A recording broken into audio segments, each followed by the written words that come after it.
I'm Erica Natividad at White Lily Diner in Riverside, one of hundreds of restaurants that are quite literally hanging on by a thread. The owners here are preparing for what a post-pandemic dining experience may look like. But they say depending on what the new guidelines are, even if they have customers in these seats, many businesses may still not survive. We kind of wait every day to find out what might be in place when we reopen. Co-owner Ashley Lloyd had to lay off her entire staff back in March when dine-in services in the city were forced to shut down.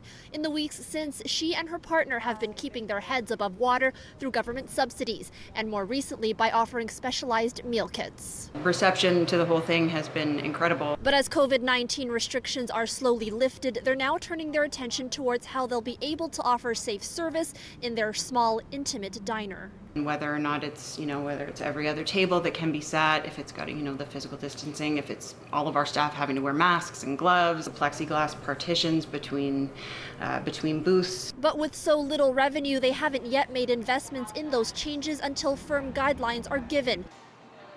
Elsewhere in Toronto, even larger-sized businesses have taken a massive hit. Where other industries, maybe they've seen a downturn in their revenue stream, I was brought to my knees. Gusto 54 owns 8 restaurants in Toronto, including Trattoria Nervosa in Yorkville and the newly opened Gusto 501 in Corktown.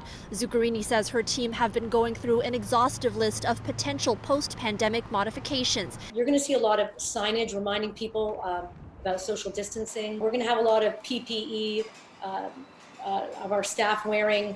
There's going to be hand sanitizing stations everywhere. You're going to be taking the temperature of your staff probably twice a day. You're probably going to be taking temperatures of people walking into your restaurant. It's going to be menus that you download on your smartphone, maximum parties of 4, preferred parties of 2. She says ultimately these changes add up to a mere fraction of the revenue they were making before the pandemic hit. I'm not sure 2 months from now how that's going to look. But we will need more help from the government. Restaurants Canada recently published an open letter calling on all levels of government for more support to assist the industry through reopening. On Friday, the federal government announced it would be extending the wage subsidy program into the summer. A good start, but without more help, these business owners feel that more restaurants may end up folding, leaving the character of the city forever changed. In Toronto, Erica Natividad, City News.